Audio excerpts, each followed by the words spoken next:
Assalamualaikum warahmatullahi wabarakatuh. Saya Nur Aina, Kepala SLB Fajar Harapan, berbagi praktek baik pentingnya komunitas belajar di sekolah.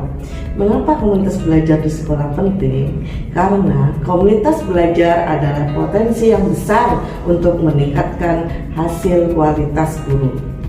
Dan juga komunitas belajar bagi guru saling berbagi ide, strategi pembelajaran, dan pengalaman. Berdasarkan hasil supervisi dan juga evaluasi pembelajaran yang saya lakukan, diketahui bahwa beberapa rekan guru masih belum maksimal dalam penerapan pembelajaran berdiferensiasi dan berpusat pada peserta didik, sedangkan sebagian guru lainnya telah maksimal dalam implementasinya. Sebagai kepala sekolah, tentu saya berupaya meminimalisir kesenjangan tersebut dengan meningkatkan kolaborasi antar guru.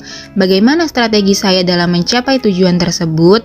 Tentu saja dengan menciptakan atau membentuk komunitas belajar dan mengoptimalisasikan komunitas belajar di satuan pendidikan yang saya pimpin.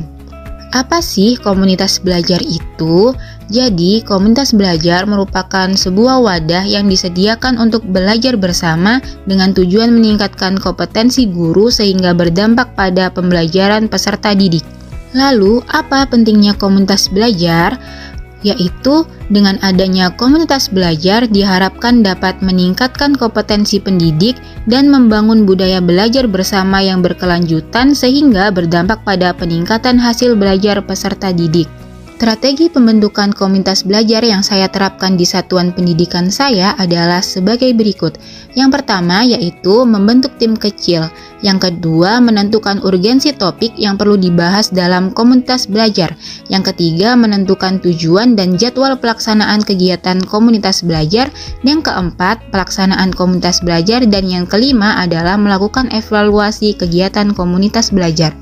Adapun dampak positif dari pelaksanaan komunitas belajar di satuan pendidikan saya yaitu terciptanya kolaborasi antar guru, mulai dari melakukan diskusi, kritik dan saran, sampai mengimplementasikan inovasi pembelajaran yang direncanakan.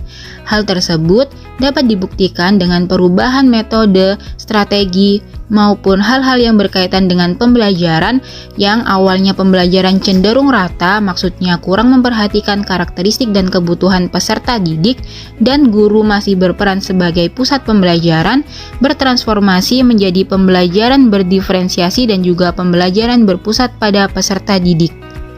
Hal tersebut ditandai dengan pemberian konten ajar yang sama, namun dalam mencapai tujuan pembelajaran, setiap peserta didik melalui proses belajar yang berbeda berdasarkan karakteristik dan juga kebutuhannya, mulai dari lembar kerja yang berbeda, media ajar yang berbeda, serta proses transfer informasi yang berbeda.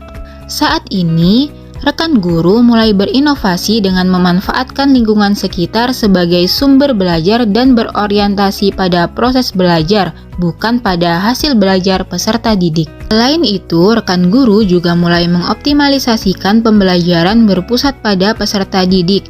Terbukti dengan peserta didik diarahkan dan diberikan kesempatan untuk mempelajari dan memahami informasi secara langsung dengan praktik project based learning dan juga pembelajaran konkret sehingga peserta didik dapat langsung mempraktikkan pengetahuannya.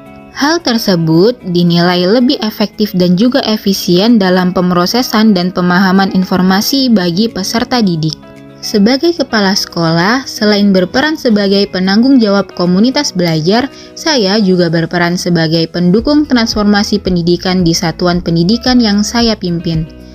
Tips dalam keberhasilan pelaksanaan komunitas belajar adalah berbasis data, terjadwal, dan juga evaluasi.